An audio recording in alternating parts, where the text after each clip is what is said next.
Hello, everybody, and welcome to our webinar today. My name is Jordan Oster. I am the Energy Program Director with the Iowa Environmental Council, and I'm happy to help introduce this event today. We are marking the release of a new report called How to Build Solar in Iowa, Considerations for Siting.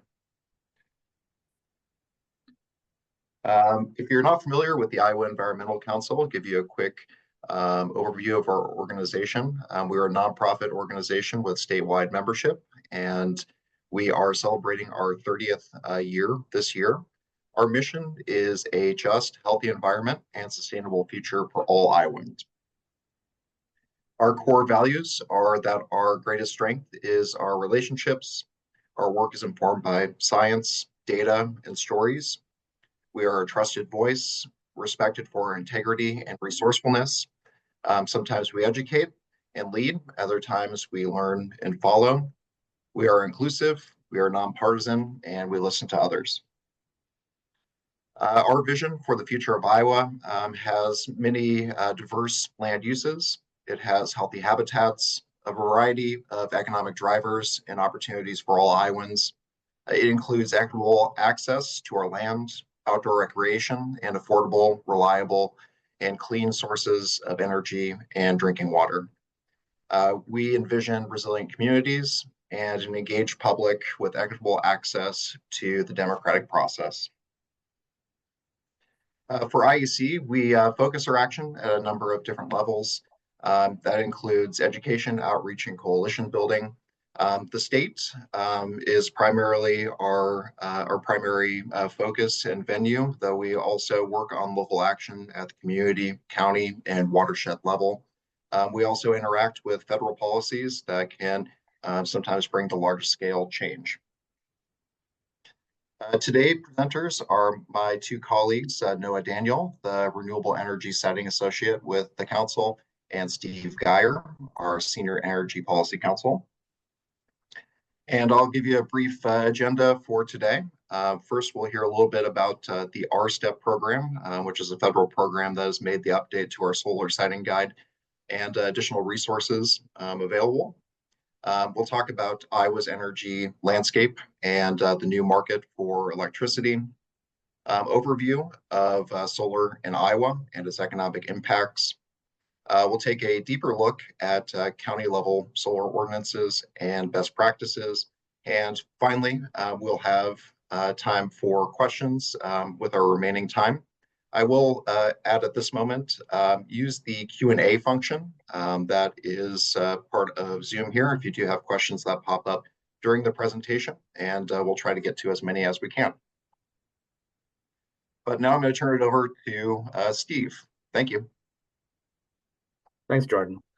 So as you saw from the agenda, the first is an explanation of what RSTEP is. So the acronym, as you can see, is just Reliable Energy Siting Through Technical Engagement and Planning. But what is that?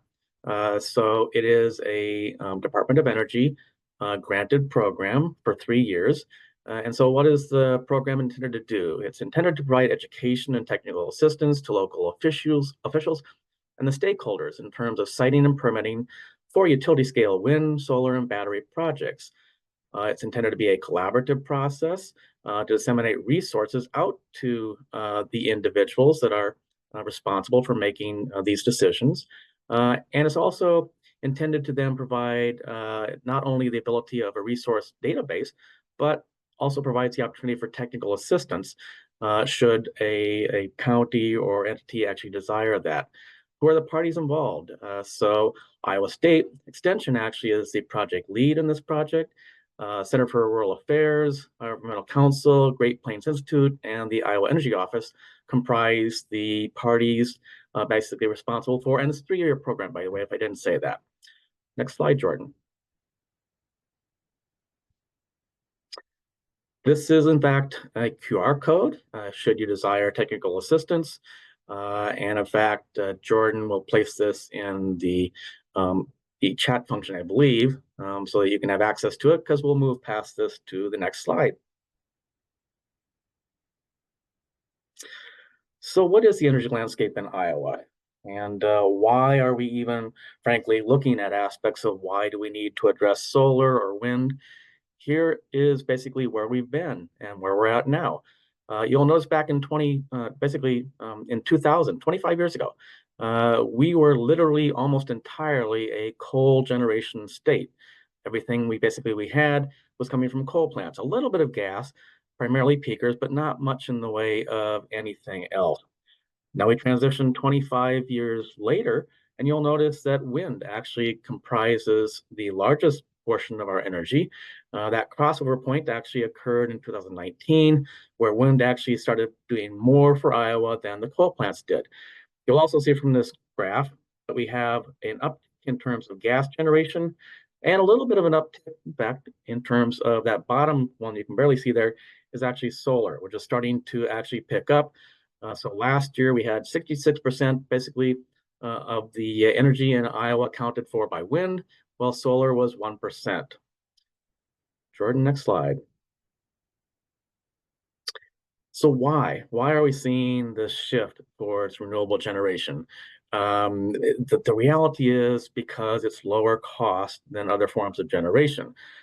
This is an example from an organization called Lazards that every year puts out what does each source of energy actually, in terms of cost perspective, cost us. And so we'll see this is actually their most recent version. This, I want to point out, is actually representing the costs that do not take into account any tax credits. So when we see these resources, we'll see that solar, utility scale solar and wind actually represent the lowest cost forms of generation. And that's lower than, in fact, any form of conventional, including everything from gas, coal, nuclear to gas peaking. Let's move on to the next slide, Jordan. So that's part of the reason we've seen this actually occur over the past 25 years.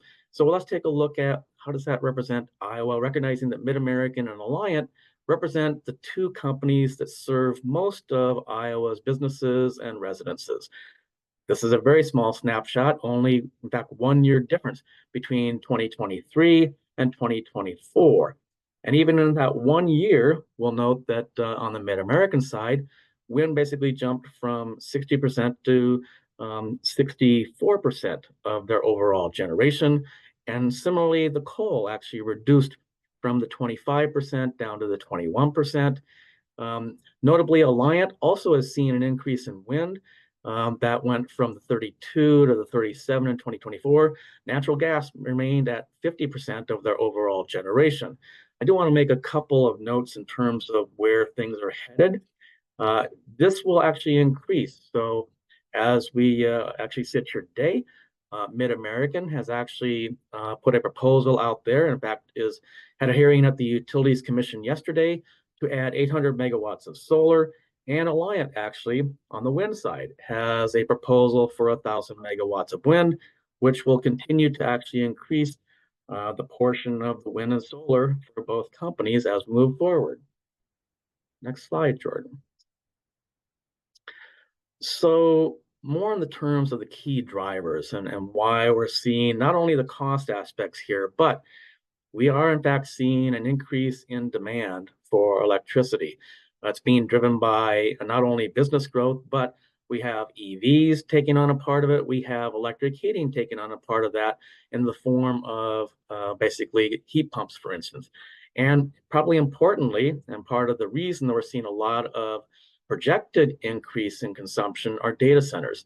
And in fact, part of that then translates into, this is a number that's coming out of MISO, and MISO is the Mid-Continent Independent System Operator that's in charge of all the transmission within the central part of the country, with the exception of Texas, and actually includes part of Canada. Their projections actually for Iowa say that our consumption in 2024 was 70 terawatt hours. But what their projections are showing that we'll have an additional 22 to 42 terawatt hours coming online in the next 20 years. That's a 30 to 60% increase in terms of the energy demand that we're looking at in the next 20 years. That is certainly far beyond anything we've seen in the past, and frankly is a rather staggering number. That also then is, I'll just say, compounded with the issues that we see as far as transmission lines. If we had sufficient transmission lines to basically, distribute that power that's being generated in other regions, that certainly would alleviate part of potentially the need for additional generation. But as it stands right now, these are the projections as far as what we're looking at. So what is the role in meeting that demand? So as I pointed out in terms of the cost slides from Lazard's, wind and solar obviously provide cost-effective, scalable solutions. They are low cost. They basically take far less time to build than any other form of generation. When we look at the timeline in terms of building what's just called centralized plants, whether that's a coal plant, a gas plant, or even a nuclear plant, they take a long time. On even the smallest time frames on these, you're probably looking at 4 or 5 years. Both solar and wind can go in place within probably 1 year, 2 years at the most.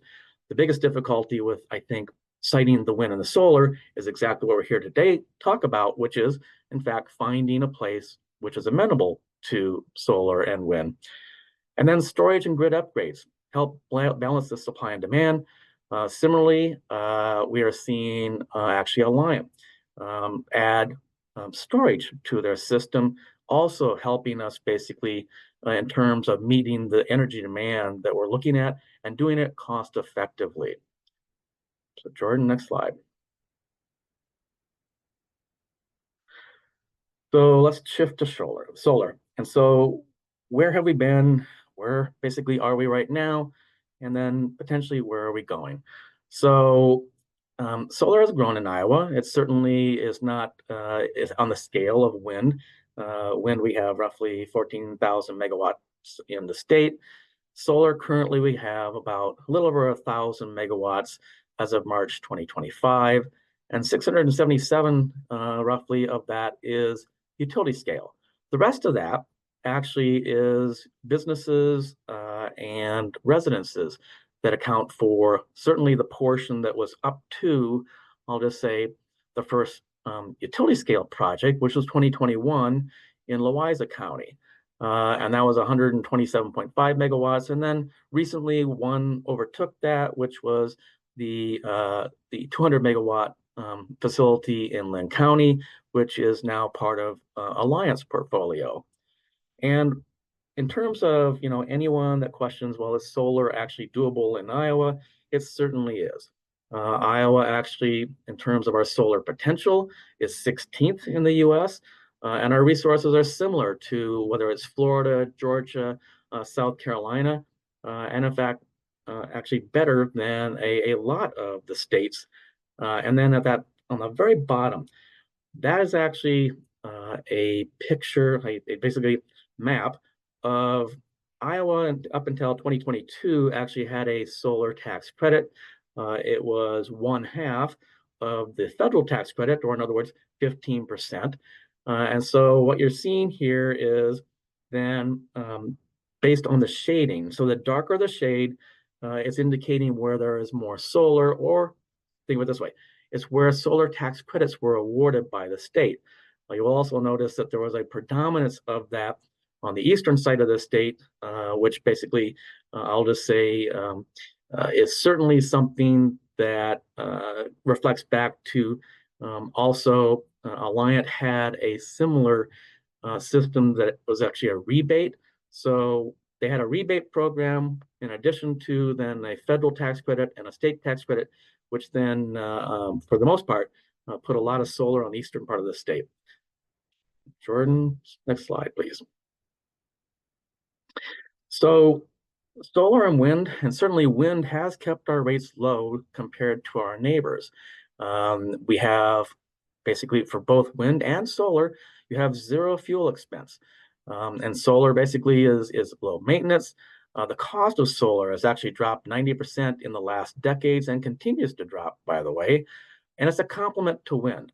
So when we look at generation resources, we know that wind, for instance, is a great resource, but it tends to be less of that wind in the summer.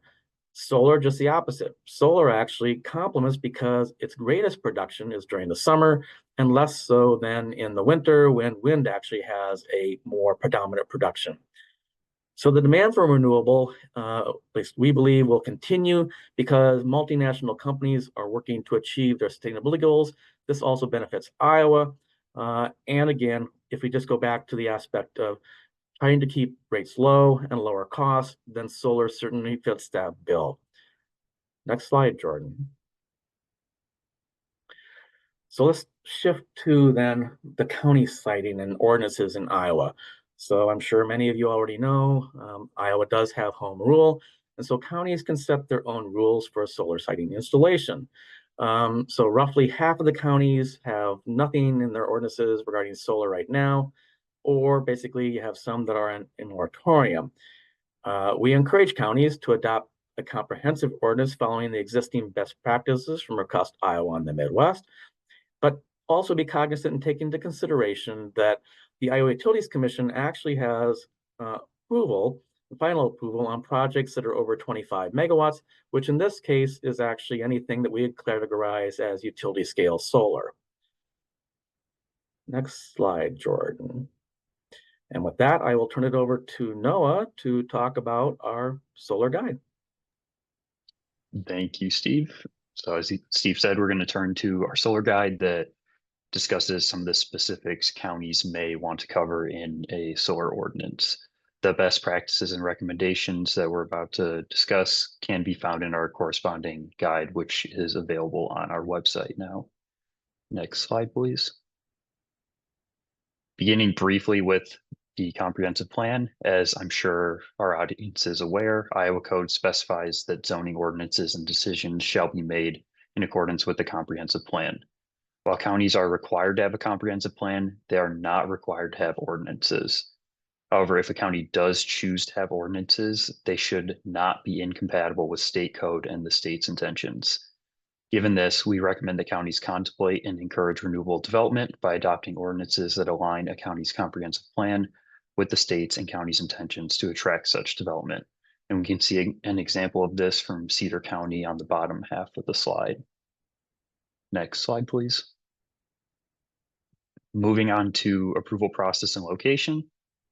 While Iowa Code does constrain to some extent the procedural options available to counties for consideration and approval of large-scale solar, there are some best practices to keep in mind.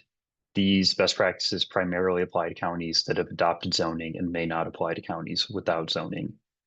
First, it's important to prioritize creating clear application and review process with well-defined steps and conditions for approval. This will allow solar developers to clearly identify application requirements for a project, which if met would result in county approval of the application. Second, application fees should not exceed the cost of processing the application, including any required inspection, or be used as a revenue generating mechanism. This recommendation follows an Iowa Supreme Court decision in Home Builders Association of Greater Des Moines versus City of West Des Moines. And finally, laying out clear timelines and processes provides certainty for all involved, including developers and residents. Next slide, please. Turning to zoning districts and options for the siting of large-scale solar. Counties may allow siting of large-scale solar in a variety of districts, but a good place to start is in industrial and agricultural zone districts. More districts could be considered after seeing development, but industrial and agricultural make the most sense for utility scale given the size and type of land typically required by these projects. Additionally, while counties can use various processes to govern solar siting, the two most straightforward options are to make solar systems a permitted use, also sometimes called an allowed or principal use in specific zones, or to designate solar systems as a conditional use, sometimes called a special use or a special exemption use. I won't go into the specific differences between these two, but we do discuss them in our guide and would be happy to answer any questions at the end about these. Next slide, please. Project applications should also provide essential information to the county boards and zoning officials. This information ranges from project name and description to evidence of a power purchase agreement or internet connection agreement. We list some of the more typical information included in these in our guide.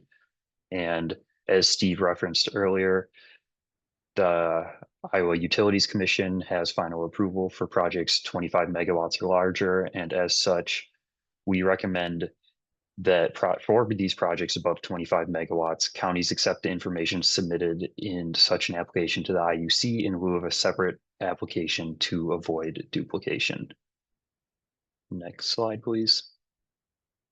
Turning to some more specific system design elements counties may want to consider when crafting an ordinance. Successful ordinances will balance the interest of the county, project participants, and non-participants while allowing for cost-effective development.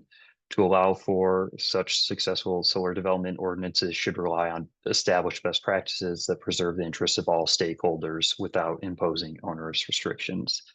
And starting with setbacks, which specify the required distance of the project from homes, roads, or existing right-of-ways, property lines, or other locations. Whereas setbacks for wind turbines are intended to address concerns about safety, noise, shadow flicker. These aren't concerns with solar. And as noted previously, setbacks and other ordinance aspects that we'll go into should balance multiple interests and support cost-effective development. Too large of setbacks can unnecessarily limit solar development and the economic benefits without providing benefits of their own. Next slide, please. Some counties require specific setback distances from occupied residences and property lines. Based on our research, a 50-foot property line setback is included in a number of county ordinances, and many of Iowa's counties have setbacks for participating residences between 100 to 150 feet, some as low as 0 feet. We think a setback of no more than 300 feet for participating residences seems workable for developers, participants, and non-participants. Another option for these is to base on the minimum setback requirements in the zoning district in which a property is located. And additionally, ordinances should provide for voluntary reduction waivers and specify that no setback should be required if a property line is shared by 2 participating landowners. Waivers improve flexibility and allow for potential additional land area to become available for solar development. And it should be noted that providing a waiver is not a substitute for a setback policy. Next slide, please. Another type of setback counties often consider is right-of-way setbacks. In counties with zoning, we recommend using the right-of-way setback standards for principal or accessory use structures specific to the zoning district where the project is located. For counties without zoning, we recommend consultation with right-of-way operators to ensure that projects do not disrupt current or planned use. Next slide, please. Moving on to solar access agreements. Since solar panel performance relies on the amount of sunlight collected, counties may wish to consider how improvements or new vegetative plantings on neighboring properties could cast shadows on the solar panels. There are several Iowa statutory provisions that address access to solar energy and are intended to facilitate the orderly development and use of solar energy. In fact, Iowa code encourages voluntary solar access easements and sets out requirements for easements to protect solar access.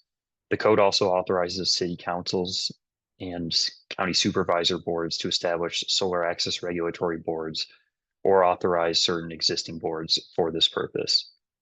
Such agreements allow for compensation to the project owner if shade interferes and/or compensation to the owner of the easement for maintaining the easement space. Next slide. We recommend counties do not place a limit on the total number of acres available for solar facilities.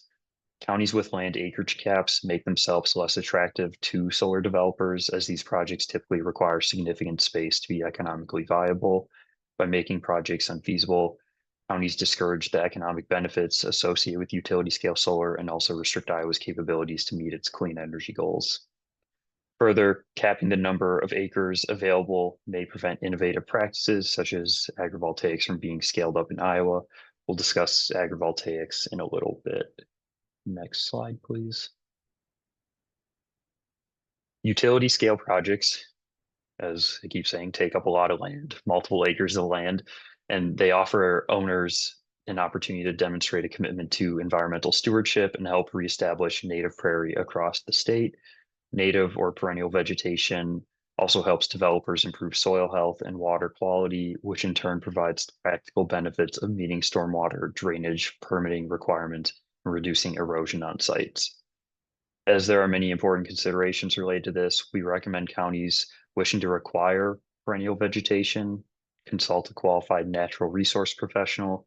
Some potential professionals that counties can reach out to are listed on the slide here. And next slide, please. Here are a couple more aspects counties may wish to consider in an ordinance, starting with fencing. To protect the solar array and to provide for safety to the public by preventing entry into a project area, counties should require fencing around the array.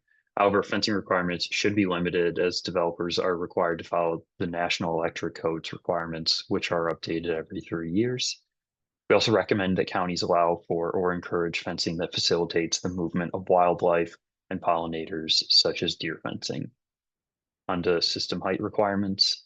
Some counties may wish to consider the height of potential utility scale solar projects when crafting an ordinance. When doing so, it's important to keep in mind that there are no compelling safety reasons for height restrictions with solar. In some counties where large scale solar is a permitted use, height restrictions could be based off of the zoning district in which the project is located, similar to setbacks. Additionally, if counties also choose to consider minimum height above ground requirements, we recommend it is done so in consideration of potential vegetation growth underneath the panels, snow clearance in the winter, allowing wind to pass through, and agrivoltaic practices. Next slide. Very quickly, safety and signage. Projects may be required to post signs with clear descriptions of the project and offer warnings to prevent inappropriate entry. This is a pretty standard practice and provision in ordinances across existing solar ordinances in the state and elsewhere. Next slide, please. As battery energy storage systems, or BESS, become more prevalent, counties may also wish to consider adding provisions regarding the co-location of BESS with utility scale solar installations. BESS can enhance a project's flexibility and enable higher levels of renewable energy system integration. Being able to co-locate batteries with solar may lead developers to seek locations where this is possible. At a minimum, we recommend counties consider how co-location can enhance a utility scale solar project, and that counties allow for BESS implementation either at the time of project installation or in the future. Also make a quick note that as part of our step, IEC will also be releasing a battery storage siting guide with best practices and recommendations in 2027. Next slide. A few other aspects counties often consider when crafting or updating solar ordinances. First, noise. We do not recommend adding standards for noise. Noticeable noise is not a common or expected impact from solar projects, and minimum setbacks should sufficiently address these concerns.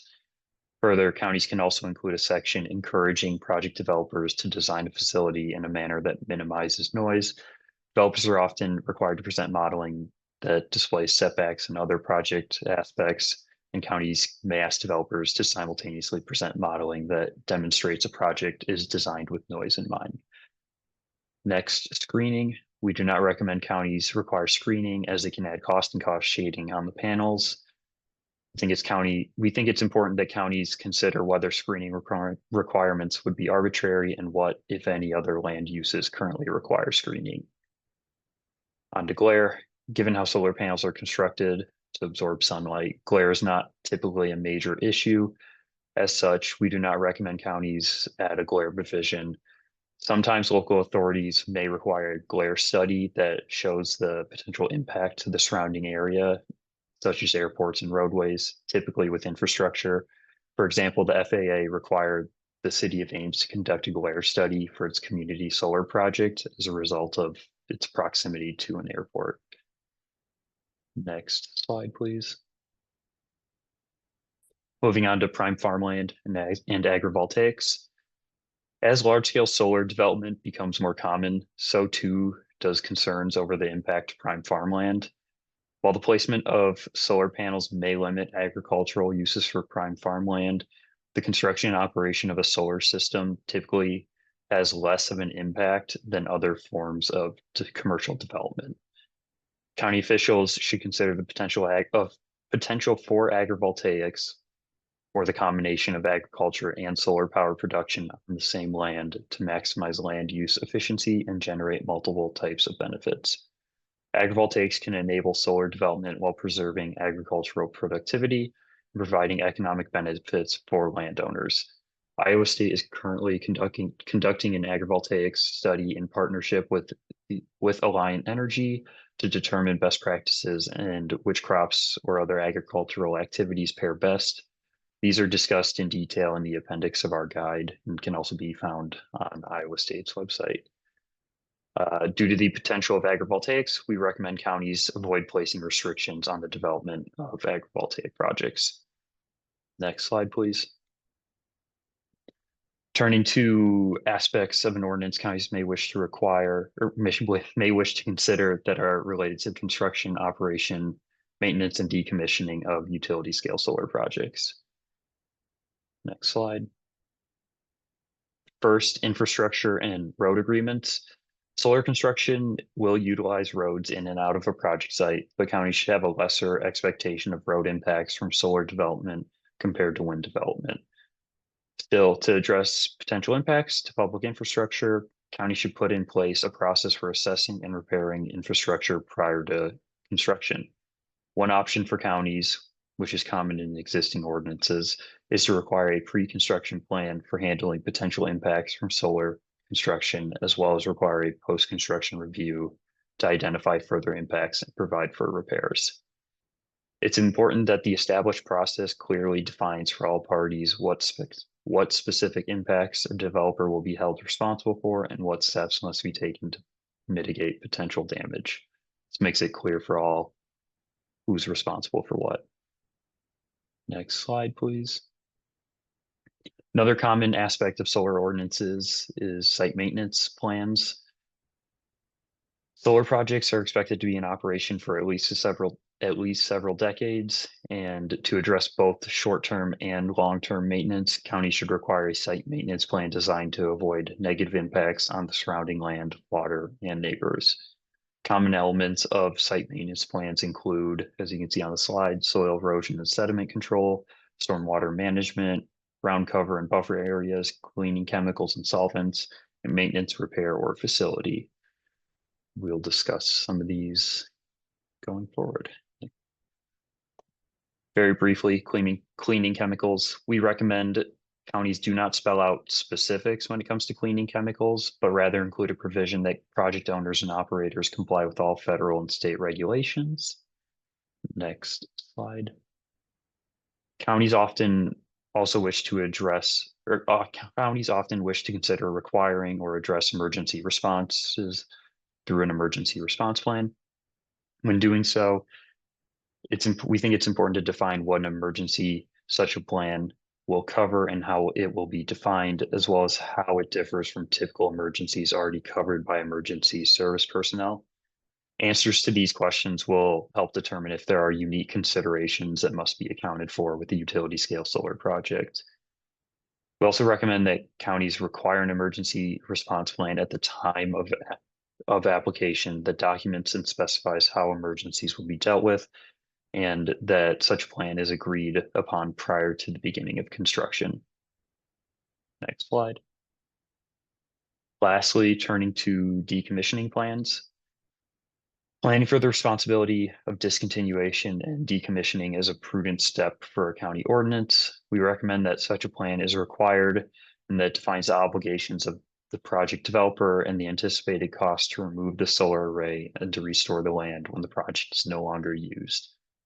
Further, counties should require that the project developers or owner notify the county of their intent to stop using the facility, which will serve as the trigger for the decommissioning process to begin. Next slide. Last few best practices when it comes to decommissioning plans. First, we recommend a project is considered a discontinued use after 1 year without energy production, unless a plan is developed and submitted outlining the steps and schedule for a return to service.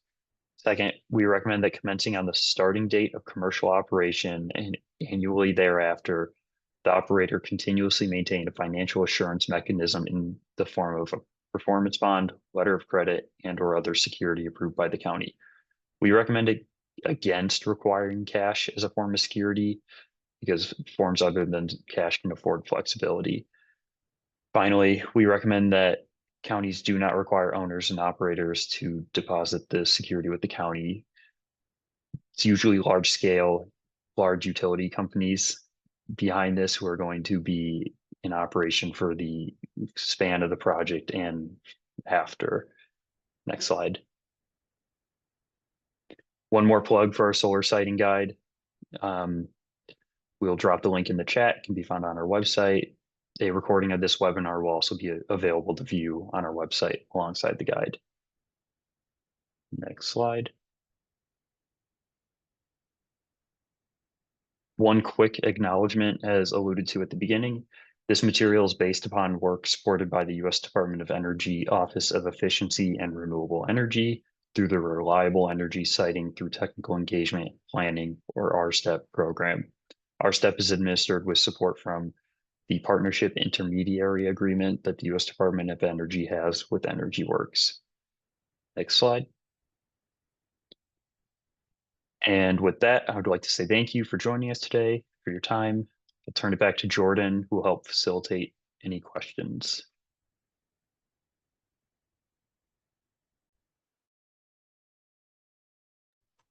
Thank you, everybody. I'll stop sharing my screen now. We do have one question in the chat, and if you have questions yourself, feel free to use the Q&A function to share those.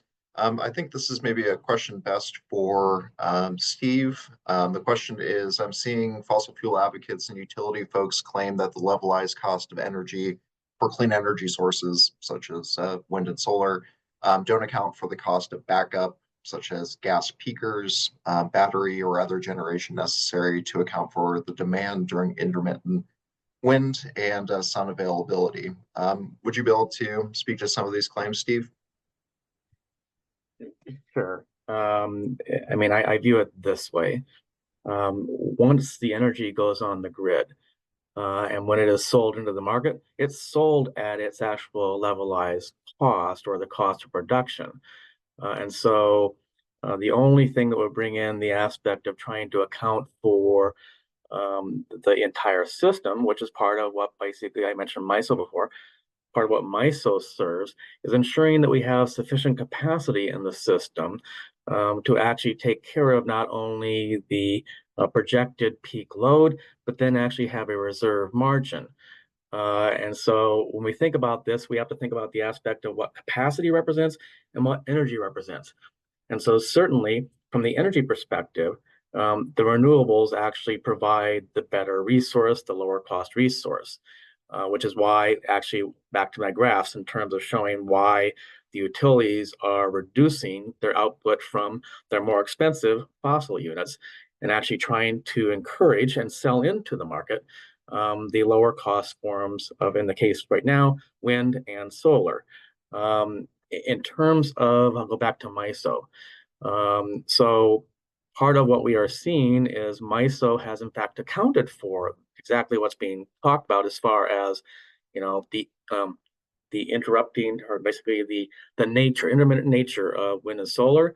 And so to account for that, actually they have required the utilities to, I'll just say, account for not only the lower capacity availability of then those intermittent resources. And so in the case of, I'll just point out Mid-American and Alliant, both of those entities, in fact, have proposals to add more capacity to the system. But in the case of Mid-American, they're looking at peaker plants, and that's only being looked at, again, to account for the capacity aspect, not being looked at to provide the energy aspect that we actually utilize. Hopefully that helps. Yep, thank you so much, Steve. And I've put that graph back up here briefly as well. We do have time for a few more questions. If there are any, we'll give folks maybe a minute to type those out. But if not, share the encouragement again to get in touch with both our step, but also our team here as well about the solar siting guide. While we give you another moment, I will put Steve and Noah's contact information back on the screen.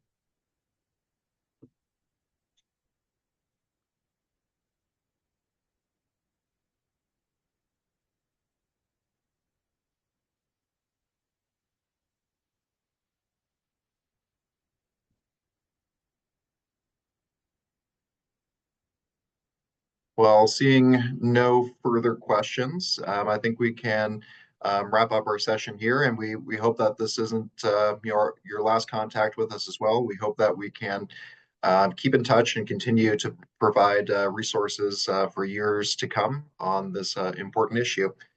Keep in touch, and thank you very much.